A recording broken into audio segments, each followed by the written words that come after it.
Jesse here at Independent Motorsports. These Turbosmart Actuators for ZD30s are selling like hotcakes at the moment. I've had a couple of emails from you guys about some fitment dramas. I just want to address those today.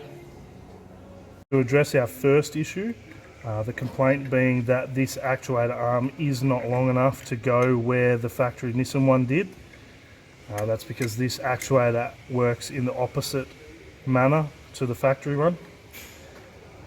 Nissan's actuator starts in the fully extended position and then under a vacuum is drawn up into the closed position. With the Turbosmart actuator being controlled by boost, it will actually start in the fully closed position and open under boost. Turbosmart recommends a 2mm preload on this. What that means is that this rod should be 2mm too short to go onto the actuator arm, and then we will use compressed air to extend the actuator arm.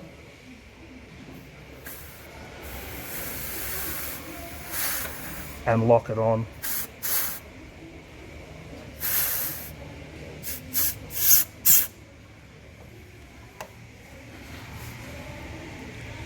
In this position, there should be no free play between here and here. There shouldn't be able to float around on the bracket. It should be held firmly in place. At that point, you can do up your lock nut and your bolts, and you're ready to move on to the next step. Issue number 2 being that people are trying to reuse this line. This is a vacuum source and it will not drive this actuator. Turbosmart supply an adapter that goes underneath the map sensor on the front of the intercooler, and this will be your boost reference for the actuator. A straight line of vacuum hose needs to be run from this to the actuator for it to function properly. Another issue we've been having is that the customer has installed the actuator as it comes in the box and they're getting 21 pound of boost.